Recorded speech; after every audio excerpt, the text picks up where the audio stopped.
بسم الله الرحمن الرحيم والصلاة والسلام على سيد المرسلين سيدنا محمد وعلى آله وصحبه أجمعين.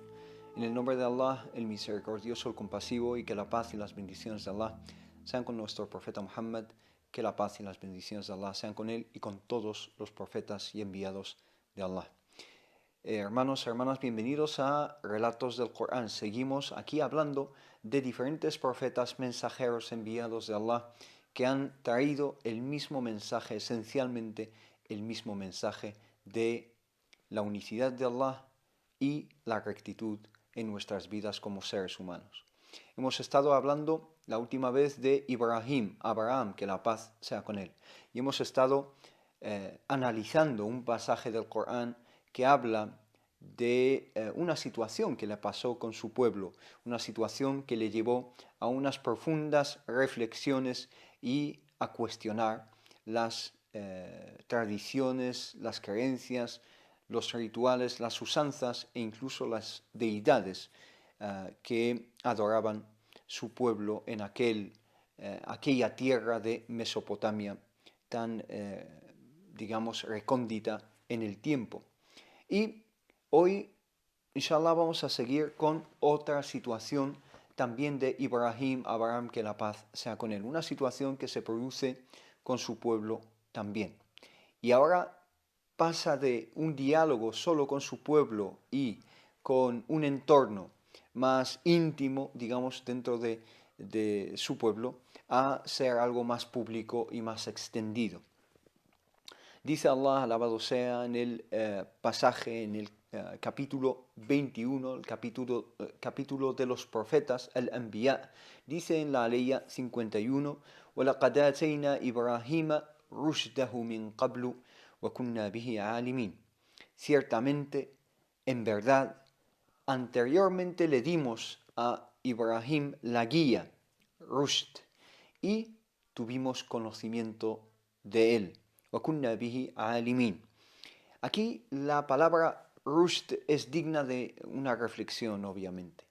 Aquí se presenta rushd, esa guía, esa orientación y esa dirección por parte de Allah, alabado sea, al camino recto, como una dádiva, la dádiva del rushd. Ejemplos en el Corán no faltan. Hay muchos ejemplos del uso de esta palabra en el Corán. Podemos elegir algunos para ver las diferentes denotaciones y connotaciones de esta palabra en el sagrado libro de Allah, alabado sea. Rushd en el Corán viene como guía, como antónimo o como concepto opuesto a ghayy, y esto lo vemos en Surat al-Baqarah, después de Ayat al-Kursi, la Aleya del Trono, una de las más importantes del Corán, que es la 255 del Baqarah. La 256 dice: قَدْ تَبَيَّنَ الرُّشْدُ مِنَ الْغَيِّ. قَدْ تَبَيَّنَ الرُّشْدُ مِنَ الْغَيِّ. Es decir, la rectitud, la guía, rushd, es claramente, evidentemente, manifiestamente distinguible de la vía y la senda de al-ghayy, que es el desvío, descarrilarse del camino recto. Entonces aquí rushd hace referencia claramente a esa guía. También en Surat al-Kahf, en el capítulo 18, en la aleya 66, dice en la historia de Moisés, que la paz sea con él, su encuentro con ese siervo de Allah que le llevó en un viaje, también un viaje interior hacia la sabiduría, que inshallah vamos a ver al hablar de Moisés, Musa, que la paz sea con él. ¿Qué dice Moisés a esa persona? Le dice: هل أتبعك على أن تعلمني مما علمت رشدا. ¿Me permites seguirte con la condición de que me enseñes el rushd que te ha sido enseñado? Es decir, la guía que Allah te ha inspirado. Y también Allah, alabado sea, dice aquí en este capítulo que estamos tratando hoy, en este contexto de Ibrahim, dice: وَلَقَدْ آتَيْنَا إِبْرَاهِيمَ رُشْدَهُ. ciertamente hemos entregado, hemos inspirado, hemos otorgado este rushd, esta guía a Ibrahim min qablu, es decir, anteriormente, o incluso se puede interpretar como desde una edad temprana, cuando Ibrahim aún era muy joven. وَكُنَّا بِهِ عَالِمِينَ, y ciertamente lo teníamos en nuestro conocimiento. Allah tenía un conocimiento absoluto de la condición de Ibrahim por dentro, sus pensamientos, sus ocurrencias, sus reflexiones. Allah lo conocía mejor que nadie. Y Él, alabado sea, nos conoce a todos, a ti y a mí, mejor que nadie. Entonces, si deseamos este rushd, si deseamos, si buscamos realmente la guía de Allah, ya sabemos a quién pedírsela, ya sabemos a quién dirigirnos, que es a nuestro Creador, glorificado sea. Me preguntan personas de otras religiones, si yo busco la verdad, ¿cómo encontrarla? ¿Cómo dar con esta verdad? Simplemente les digo, dirigiros a vuestro Creador, a Allah, alabado sea, o a Dios en general, y pedirle esa guía, que Él tarde o temprano os va a inspirar el camino recto si realmente tenéis la sinceridad, que es la condición sine qua non, la condición indispensable al dirigirse a Allah. Entonces, nos enseña el Corán que Ibrahim desde una edad temprana tenía esa guía y esa dirección de Allah. إذ قال لأبيه وقومه ما هذه التماثيل التي أنتم لها عاكفون. Cuando le dijo a su padre y a su gente, ¿qué son estas estatuas a las que dedicáis vuestra adoración? Esto es lo que le dice Ibrahim en este siguiente versículo a su padre y a su pueblo. ¿Qué son estos ídolos, estas estatuas a las que lleváis tanto tiempo, tantas décadas, tantas generaciones dedicándoles vuestra adoración?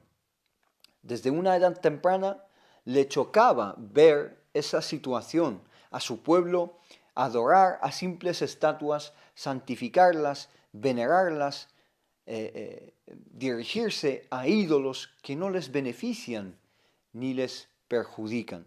Pedirles hijos, pedirles riquezas, salud, protección, cuando esos ídolos no tienen ningún control sobre sí mismos. ¿Qué decir entonces de la humanidad o un control sobre el universo? Por eso dice Allah en el Sagrado Corán a su profeta Muhammad, que la paz sea con él, di, no puedo ni beneficiarme ni perjudicarme a mí mismo, a menos que Allah lo quiera así. قُلْ لَا أَمْلِكُ لِنَفْسِي نَفْعًا وَلَا ضَرًّا إِلَّا مَا شَاءَ اللَّهُ.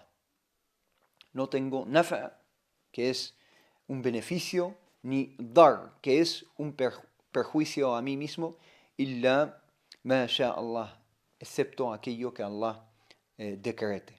Ni siquiera los profetas, ni siquiera el profeta Muhammad, que la paz sea con él, a pesar de su cercanía a Allah, ni siquiera Muhammad, ni siquiera Jesús, el Mesías, ni Moisés, ni Abraham, ni ningún profeta tiene esa capacidad de perjudicar o beneficiar a nadie excepto Allah, así lo decrete. Entonces les dice, ما هذه التماثيل التي أنتم لها عاكفون. ¿Qué son estas estatuas que lleváis tanto adorando? قالوا وجدنا آباءنا لها عابدين. قالوا وجدنا آباءنا لها عابدين. Dijeron, hemos encontrado a nuestros padres adorándolas. Así hemos encontrado a nuestros padres adorando a estos ídolos. Esto es lo que dice en el versículo 53. Ese es su argumento en el debate. Esa es la evidencia a la que apelan en defensa a estas creencias desviadas, en defensa a sus prácticas y a sus rituales. Apelan simplemente a la imitación más ciega que anula cualquier proceso racional. Como vemos, dicen, hemos encontrado a nuestros padres que adoraban a estos ídolos. Dicen, nuestros padres así lo hacían, y ya que nosotros respetamos a estos antepasados, a su memoria, debemos ser simples clones, debemos ser copias, debemos producir y reproducir lo mismo que hacían ellos, por muy equivocados que estuviesen. قال لقد كنتم أنتم وآباؤكم في ضلال مبين. Dijo, realmente vosotros y vuestros padres estáis en un evidente extravío. Si apeláis a vuestros padres, ellos también han caído en el mismo extravío en el cual habéis caído vosotros. Y si vuestros padres estuviesen aquí, hubiese yo usado el mismo argumento contra ellos también, porque probablemente ellos hubiesen apelado a la tradición de sus antepasados. Por lo tanto, tanto vosotros como vuestros padres y abuelos estáis muy alejados de la verdad. Esto es lo que les dice Ibrahim. Tanto vosotros como vuestros padres os habéis alejado, os habéis extraviado de la verdad, de la rectitud, de la guía, de ese rushd que Allah le otorgó a Ibrahim y con el cual abríamos este pasaje. ¿Qué dijeron? قالوا أجئتنا بالحق أم أنت من اللاعبين. Dijeron, ¿nos has traído la verdad o eres de los que juegan? Eres una persona que nos está tomando ligeramente. ¿Estás hablando en serio o es que nos estás bromeando? ¿O es que nos estás tomando el pelo, como se suele decir vulgarmente? Porque esto que dices lo estamos oyendo por primera vez. Es inédito, inaudito. Más vale que no estés diciendo esto en serio, porque puede que esto que dices tenga consecuencias muy graves. Estás oponiéndote a prácticas ancestrales, sagradas, dioses, deidades, ídolos a los que hemos sacralizado. Les hemos ofrecido ofrendas, les hemos dedicado templos, los hemos tenido en panteones muy elevados. ¿Estás hablando en serio, Ibrahim? ¿Qué les dijo? قال بل ربكم رب السماوات والأرض الذي فطرهن وأنتم وأنا على ذلك من الشاهدين. قال ربكم رب السماوات والأرض الذي فطرهن وأنا على ذلك من الشاهدين. Dijo muy al contrario, bel, que significa contrariedad, oposición. Vuestro Señor es el Señor de los cielos y de la tierra, quien los creó, y yo soy uno de los que dan testimonio de ello. Aquí Ibrahim hace algo brillante. Apela al hecho de la creación y da testimonio de que solo hay un solo verdadero Señor y sustentador del universo, porque con este hecho, al apelar a la creación, les gana el argumento, porque se ven manifiestamente las diferencias. Está claro que esos ídolos no son quienes han creado los cielos y la tierra. La creación necesita de un inmenso saber, de una inmensa sabiduría, de una fuerza tremenda, de una precisión extraordinaria, sobrehumana, cosa que unos ídolos incapaces de crearse y recrearse a sí mismos nunca podrían haber llevado a cabo. Y entonces les dijo a su pueblo, وَتَاللَّهِ لَأَكِيدَنَّ أَصْنَامَكُمْ بَعْدَ أَنْ تُوَلُّوا مُدْبِرِينَ. Y juro por Allah que he de tramar algo contra vuestros ídolos una vez que hayáis dado la espalda. Una vez que os vayáis, voy a hacer algo con estos ídolos. ¿Cuál fue lo que hizo Ibrahim? ¿Qué fue lo que hizo Ibrahim, Abraham, que la paz sea con él? Nos lo dice Allah en este versículo 58 de Surat al-Anbiya, del capítulo de los profetas. Dice Allah, فَجَعَلَهُمْ جُذَذًا إِلَّا كَبِيرًا لَهُمْ لَعَلَّهُمْ إِلَيْهِ يَرْجِعُونَ. Entonces los dejó hechos pedazos, con la excepción de un gran ídolo, de uno grande que tenían para que así pudiesen volver su atención hacia este ídolo. Entonces, ¿qué hizo? Los hizo pedazos, es decir, los destruyó. A todos menos uno grande, para así ellos dirigirse a ese ídolo más grande, al sumo Dios, al Dios más elevado de su panteón. El mismo utensilio que usó para destruir esos ídolos, dicen los exegetas del Corán, que ese utensilio, esa herramienta, mejor dicho, la dejó colgando de la mano del ídolo más grande que quedó sin derrumbar. Entonces ellos se encontraron con esa destrucción, con ese caos, y dijeron: قالوا من فعل هذا بآلهتنا إنه لمن الظالمين. Dijeron: ¿quién ha hecho esto con nuestros dioses? Ciertamente es un injusto, una persona injusta. Y aquí hacen referencia a la injusticia, y el Corán reproduce sus palabras porque realmente es irónico que ellos hagan referencia a la injusticia. Porque qué injusticia, qué injusticia más allá de la injusticia de asociar ídolos con Allah. Qué injusticia más allá del shirk, del el politeísmo y la idolatría. Ellos se encontraron con ese escenario y preguntaron: ¿quién es el culpable de esto? Entonces alguien o algunos dijeron: قالوا سمعنا فتى يذكرهم يقال له إبراهيم. Dijeron: hemos oído a un joven, fatan, un joven, referirse a ellos que se llama o le llaman Ibrahim. Fatan, un joven que realmente no se merece ninguna atención, que llevó a cabo esta acción. Y ni siquiera sabían su nombre. Dicen, algunos le llaman Ibrahim. Inshallah vamos a ver cuáles fueron las consecuencias de este acto de Ibrahim.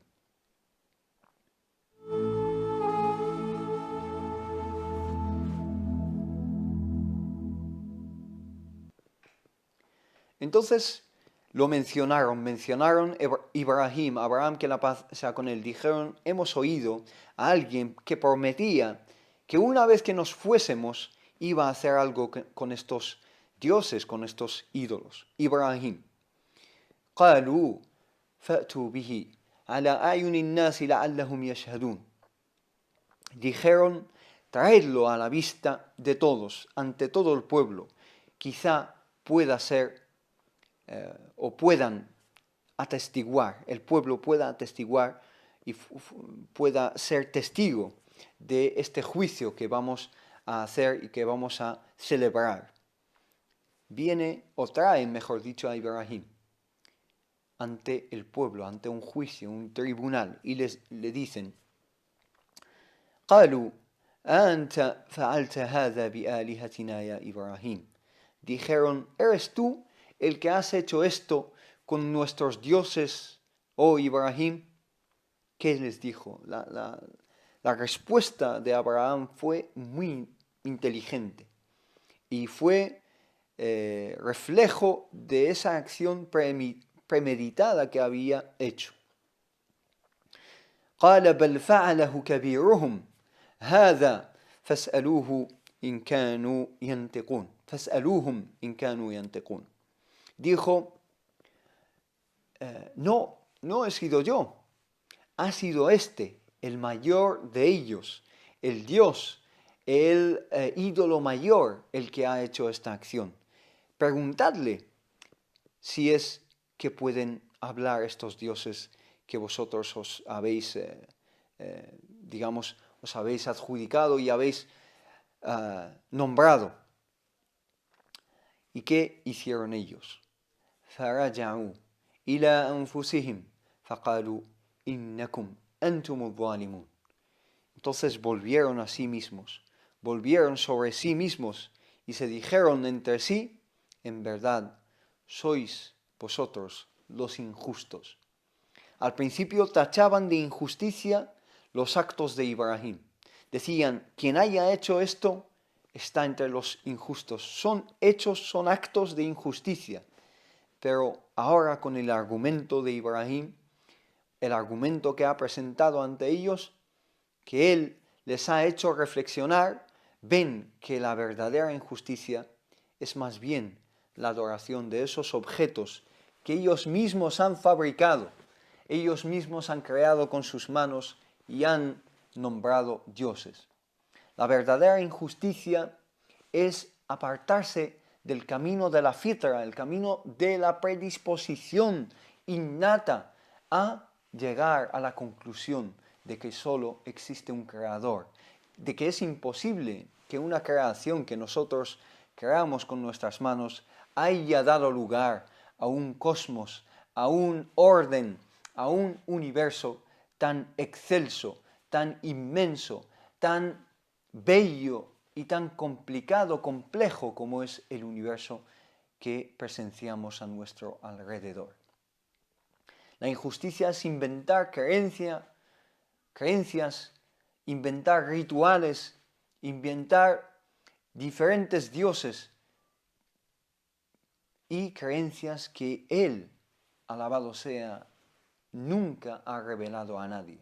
La verdadera injusticia es, por supuesto, manipular a la población y lavar sus cerebros para que acaben aceptando generaciones tras generaciones unas ideas totalmente irracionales, totalmente contradictorias, insostenibles, hasta tal punto que cuando se les pregunte quién ha iniciado todo esto, la adoración de estos ídolos, la única respuesta que tengan esas generaciones sea: hemos encontrado a nuestros padres, a nuestros antepasados haciendo lo mismo. Y además añade el Corán, dice: ثُمَّ نُكِسُوا عَلَى رُؤُوسِهِمْ لَقَدْ عَلِمْتُمْ مَا هَؤُلَاءِ يَنْطِقُونَ. Luego bajaron sus cabezas, agacharon sus cabezas, diciendo: sabes perfectamente que estos no hablan, que estos no se pronuncian, estos ídolos. Agacharon sus cabezas, se ensimismaron, entraron en un diálogo interno, cada uno consigo mismo, entraron en una reflexión, una introspección, y ello se ve en el uso del singular aquí en vez del plural. لَقَدْ عَلِمْتَ مَا هَؤُلَاءِ يَنْطِقُونَ. Sabes perfectamente que esos ídolos no hablan, no se pronuncian. Entonces, Ibrahim, ¿por qué nos llevas por estos caminos tortuosos de la razón? ¿Por qué nos haces reflexionar? ¿Por qué nos haces argumentar, tener que argumentar nuestras creencias? La fe para ellos está totalmente divorciada de la razón, mientras que desde un punto de vista coránico, la razón lleva a la fe, y la fe sin razón es una fe totalmente ciega. Le dice: ¿cómo nos puedes hacer esto? Hacer reflexionar de esta forma, con lo cómodo que es seguir las viejas usanzas de nuestros padres, con lo sencillo que es no cuestionarse sus prácticas, con lo fácil que es fingir que las mentiras son verdades y que la falsedad es auténtica. ¿Qué les dijo él? Les dijo: قَالَ فَتَعْبُدُونَ مِن دُونِ اللَّهِ مَا لَا يَنْفَعُكُمْ شَيْئًا وَلَا يَضُرُّكُمْ. Dijo: es que adoráis más allá de Allah, fuera de Allah, lo que ni os beneficia ni os perjudica en nada. Les hace reflexionar una vez más. Esos ídolos son totalmente inertes, totalmente inofensivos. No os pueden perjudicar ni beneficiar. Y esto es aplicable a muchísimas religiones que hoy en día se han apartado del camino del Islam, el camino de la sumisión solo a Allah, solo a el Dios vivo, verdadero, que está más allá de la concepción humana. Ni siquiera es una estatua, un ídolo que se crea con nuestras manos. Y aquí Ibrahim les añade: uffin lakum walima ta'buduna min dunillahi afala ta'qilun. Alejaos, lejos de mí, vosotros y lo que adoráis fuera de Allah. Uf, es decir, una exclamación y una expresión de incluso desesperación. Basta ya de esta práctica tan desviada. Alejaos de mí, tanto vosotros como aquello que adoráis fuera de Allah. Es que no podéis razonar. أَفَلَا تَعْقِلُونَ. Es que no podéis reflexionar. Es que no tenéis uso de razón, de raciocinio. ¿Para qué tenéis esas mentes? ¿Para qué habéis recibido la capacidad de raciocinio y el uso de la razón? Entonces aquí Ibrahim, que la paz sea con él, apela a la razón, apela a la argumentación. Y esto es algo que vemos presente en la historia de Ibrahim. En el relato del noble profeta Ibrahim, Abraham, que la paz sea con él, vemos presente, omnipresente, el uso de la razón en sus diálogos con su padre, en sus diálogos con su pueblo e incluso, como vamos a ver más tarde, inshallah, en su diálogo incluso con Allah. Le pide argumentos y pruebas, incluso Allah, alabado sea. Este es Ibrahim, este es el camino de Ibrahim, el fundador, por así decirlo, del método racional, el método científico, el que mejor ha articulado la conjugación entre la fe, entre lo trascendental y entre lo racional, entre lo argumentativo. Inshallah, vamos a seguir con Ibrahim, con otra situación de este amado profeta, el padre de los profetas, y vamos, inshallah, a ver diferentes lecciones que podemos sacar de su ejemplo, de sus palabras y del sagrado libro de Allah. Pedimos a Allah que nos enseñe aquello que ignoramos, que nos beneficie con aquello que nos enseña y que nos guíe a los caminos de la paz, a los caminos de As-Salam. Y que la paz y las bendiciones de Allah sean con todos ustedes. Assalamu alaikum wa rahmatullahi ta'ala wa barakatuh.